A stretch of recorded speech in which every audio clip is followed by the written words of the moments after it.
For the last 2 weeks, temperatures have been dipping below freezing, so I'm not sure how much longer we're gonna get anything out of the bell peppers. So it's kind of sad closing the garden off. You know, we spend so much time up here as a family, and it's kind of got great memories from this season. Everything from the sweet potatoes to the butternut squashes that went so well.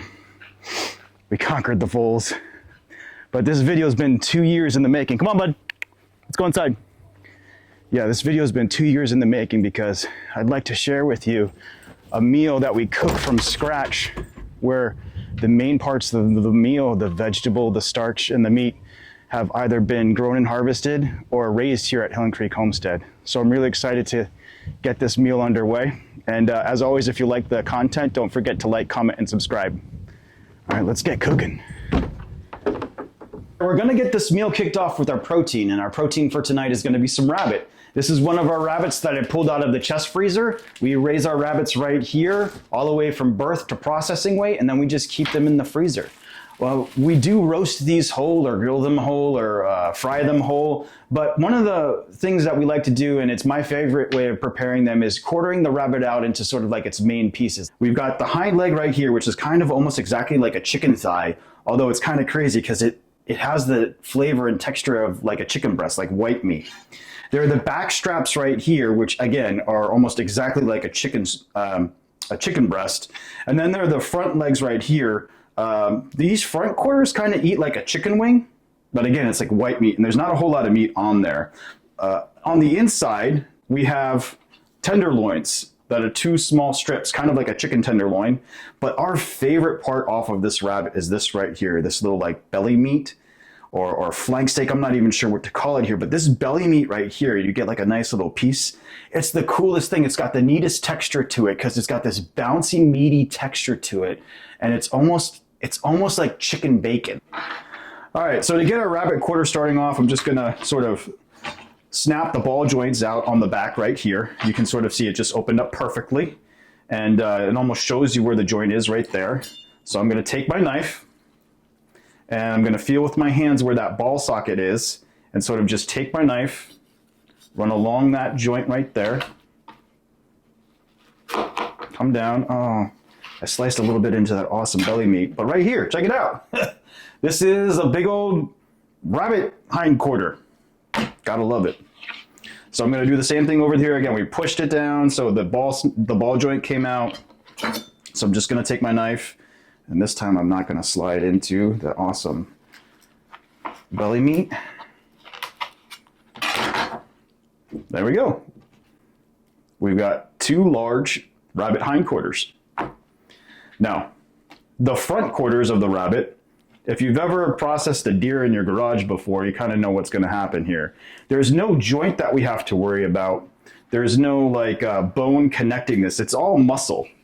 It comes off just like you would if you were processing a deer. It's got this like shoulder blade in here. If you reach in here, you can sort of like feel that shoulder blade. And then you just cut behind that shoulder blade. Watch your hand. Bam. See, there's no joint connecting any muscle right there. But this is kind of like, if I had to compare this to something, it's kind of like the drumstick of the turkey. Or the drumstick of the rabbit. On the other side, and I'll show you what I mean again by that shoulder blade. Like if you rotate the meat right here, or you feel right here, you can sort of see that shoulder blade popping out right here. And so that's what we want to take our knife. You can kind of sneak your knife right behind there. Again, try not to cut yourself. But after you sneak your knife behind that shoulder blade, you can sort of just peel it away. There we go. There's our other front leg from the rabbit. Now I'm going to take off the belly meat right here. Again, this is sort of like my favorite piece. I'm just going to follow the rib cage. You can feel the rib right here. And then it meets up with the loins back here. So you don't want to cut into the loins or the back strap right here. So you kind of got to use your knife and sort of go by feel a little bit. And I'm just taking off. Now that I'm getting closer to the back strap, and you can sort of feel, the back strap feels kind of like a tubular chicken breast. Right there. That right there is my favorite piece off of the rabbit. Get this little fat off. Speaking of fat, there's like no fat on this rabbit. But this meat has such a fun texture and such a good flavor. Picks up whatever you stew it in.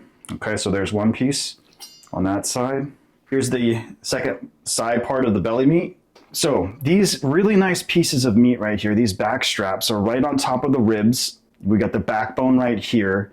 And so all I want to do, first I'm going to take my kitchen shears, and there's like a little joint right here. I'm just going to take my kitchen shears and sort of pop this tailbone section off. I'm not even sure if that's what that is, but there's like a backbone section that there's really no meat on.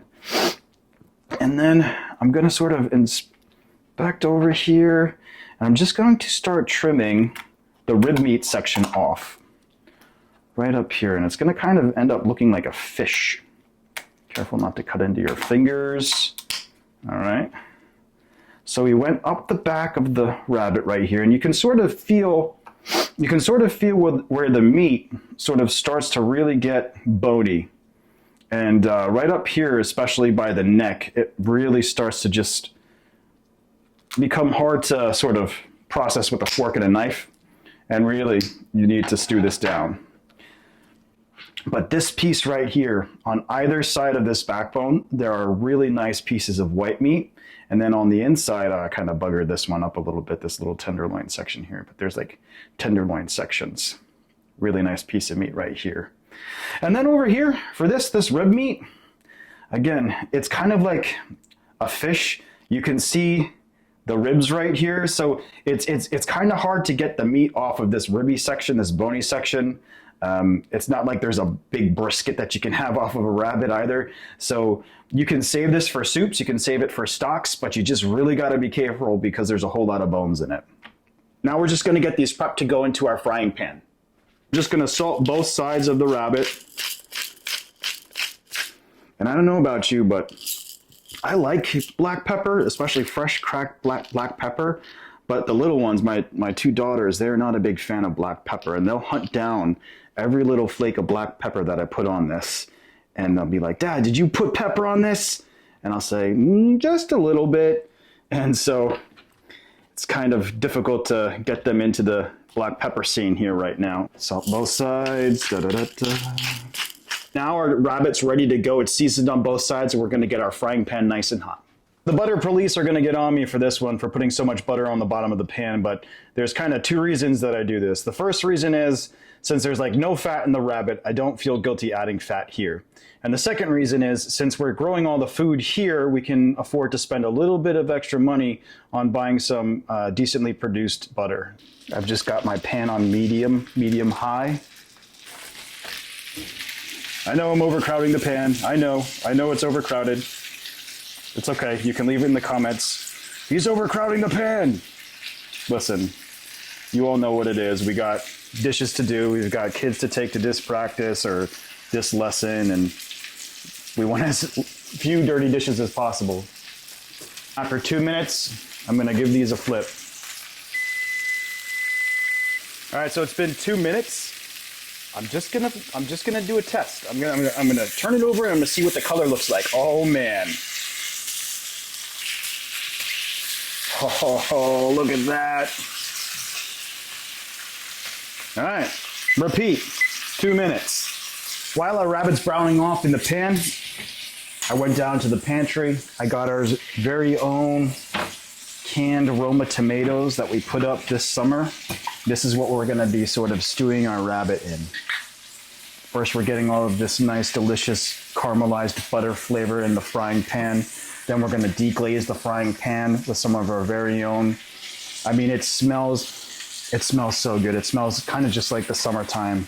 Each side got 2 minutes, got all that awesome flavor from the butter and from the frying. Now I'm just gonna add our Roma tomatoes to the bottom of this pan. We're gonna season them just a little bit of salt. Lord help me. 1, 2, oh goodness, I did 3. I did 2.5 cracks of cracked black pepper. There might be a revolution in my house tonight with the amount of black pepper in this dish. Get all of that good flavor off the bottom of the pan. Oh man, it smells awesome. It smells so good. Now I'm gonna put the lid on. Turn the heat all the way down to super low as it can go. And I'm gonna set my timer for 45 minutes. I'm gonna come back on these and check them in 45 minutes. Sounds like a lot of time, but that really is just to get those meats to be very tender so that you can sort of bite into them and they sort of fall off the bone, but not quite fall off the bone. It's just sort of like the right texture, right consistency. The rabbit is bubbling away on the stovetop, and we got some time. And in between, we're gonna get our sweet potatoes ready. We're just gonna go for a basic cubed, sort of roasted sweet potato awesomeness. That's all we're doing here. And I'll tell you why. It's because my daughters eat it, and it's such a thing. I mean, if you have young kids, you know what it is. I mean, you know the struggle trying to get your kids to eat decent food is a thing. So if you can find some decent food that they eat and they enjoy, I mean, why fight it? Why fight it? Like that. Just a rough cube. We're gonna put these cubes into a baking sheet with parchment paper. We're gonna add a little bit of butter around the areas here so that it will sort of like coat the sweet potatoes and a couple cracks of salt. Oven is set to 400 degrees. So I'm just gonna open it up and toss it in. And we're gonna check on our potatoes, our sweet potatoes, maybe every 20 minutes or so. First to stir it around and make sure everything is coated in that butter, but then letting them go so that they can sort of caramelize on each of their sides. It's been 45 minutes. Got this little low simmer here, and it smells amazing. What I want to do now is check that the meat is sort of at the level of tenderness I prefer it to be at. Oh man, I think it's right there too. Okay, I want it to sort of be right before the fall off the bone stage. And I think we're just about there, if not there already. So I think what I'd like to do, we're definitely almost there on the thighs. We're definitely there on the back strap. So I think we're there. I think we hit the magic tenderness level. So what I want to do next is put the lid back on, turn the heat off, and just let it do its thing. I'm going to take it off the heat, and I want the meat to sort of rest and relax and soak up all of those good juices in this pan here. And now we're gonna get our vegetables all set up. I got some green beans out of the freezer, and they've thawed out. We gotta squeeze these out so that I'm not adding a cup of water to the sauce, our stewed tomatoes. And this will just make sure that the green beans have a better crunch, and we don't add kind of like a bitter vegetative flavor to an already awesome stewed tomato sauce. Okay. Now, I'm gonna get this sauce to a rolling boil again. I'm gonna turn it up pretty high because I want to reduce the liquids that are in here. And as soon as this sort of gets to a rolling boil, I'm gonna add in my green beans. I've added the beans into the pan. The pan's starting to bubble and boil. And since I added more food that wasn't seasoned before, I'm gonna add a little bit more salt to that, just so that the green beans are seasoned. And there's nothing worse than a mushy green bean. I mean, my kids will come home and they say, Dad, the green beans at school don't taste like the green beans at home. And you know, you're darn right they don't. They taste mushy, they're overcooked, and there ain't nothing more unappetizing than green beans that have been steamed to death for 3 hours and basically fall apart as soon as you touch them with a fork. But I'm gonna cook these maybe 3 minutes at a simmer. Turn turn this down super duper low. Beans have been simmering away in our pan now for 3 minutes. Yeah, for 3 minutes. And I just want to test one to make sure that it's cooked, but it's still got a good snap to it. It's still got a good crunch.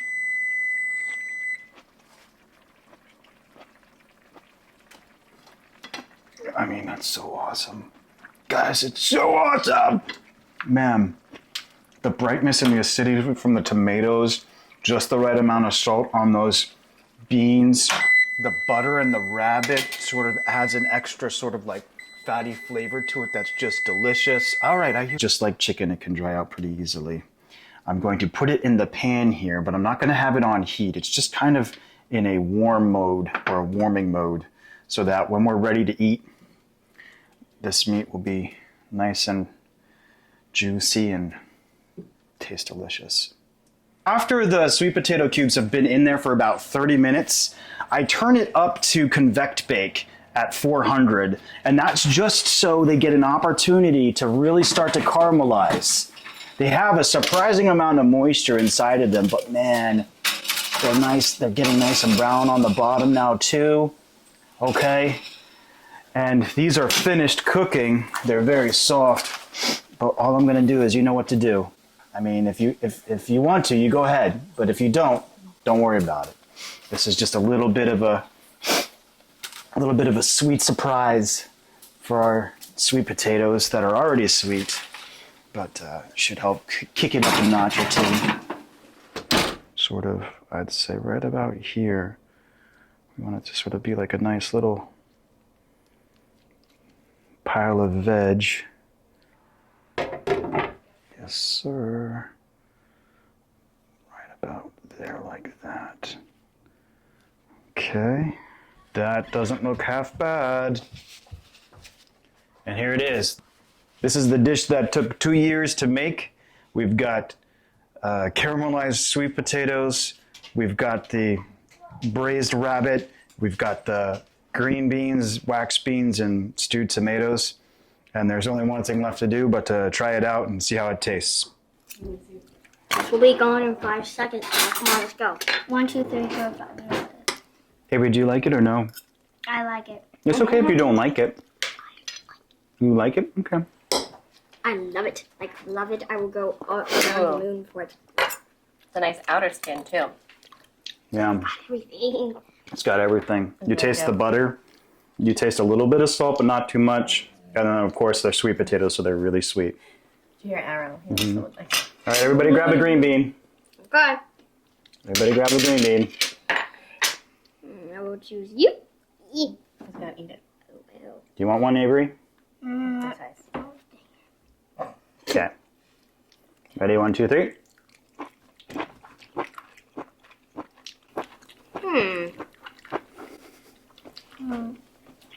Blech. Am I eating No, what's wrong? Am I eating a tomato or a green bean? Which one am I eating? I know, they have a tomato flavor, I know. That part is good though, but you're not used to. I'm not eating. You're used to butter green beans, I think. Yeah, but they taste so good. They have a good texture. Yeah, they're nice. Yeah, the good texture, and they taste.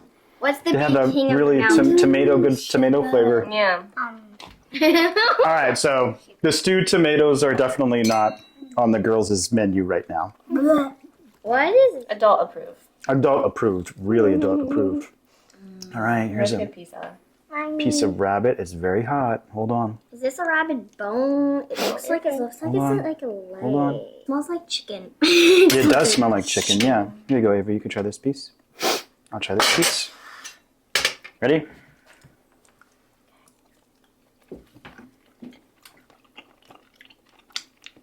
Whoa. I'm eating a chicken correctly. I know, it's favorite? crazy. It's crazy, isn't it? Very good. Tastes more like a chicken than a rabbit. And it tastes like chicken breast, too, not like chicken thigh. Yeah, the texture's spot on.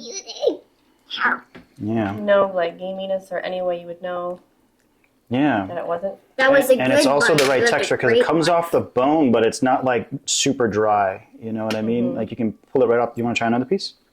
Want to try another piece? I'm good. Ooh, this guy's beanie. Ooh. Mmm. Yeah, that piece better was than really that good. one. Yeah. What do you think? Good meal? Yeah. Would you eat this again? Chicken.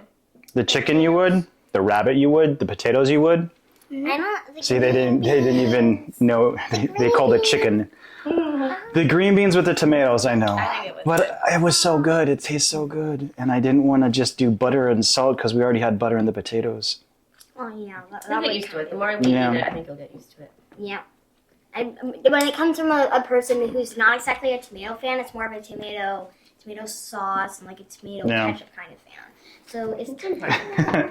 All right, so this video has been 2 years in the making. Everything from getting our garden beds ready to building the rabbit hutches to having Arrow fight the voles for us. But we couldn't be more pleased with how the meal turned out. We learned that the girls aren't quite yet ready for stewed tomato and green beans, but everything else tasted really great. And if you like the content, don't forget to like, comment, and subscribe. Thanks again for watching. Bye. Bye.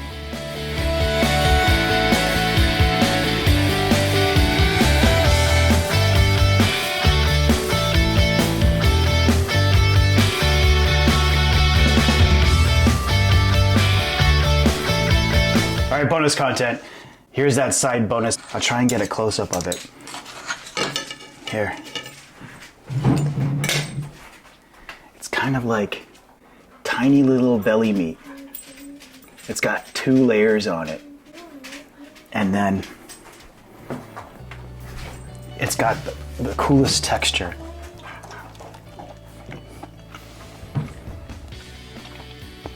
It's got like this bounciness to it, kind of like it would if it was like a pork belly. So good. Do you want a piece? It's the fun part. It's the fun piece. Or the bacon piece. Yeah. What tastes good with the sauce? You can get, it's more of the sauce in it. Yeah. You can have it. You can have it. That's fine. There's 2 pieces. Oh, wow. Yeah, it's very good, isn't it? More of the peppers on this piece. The girls didn't get the same The pepper. I can't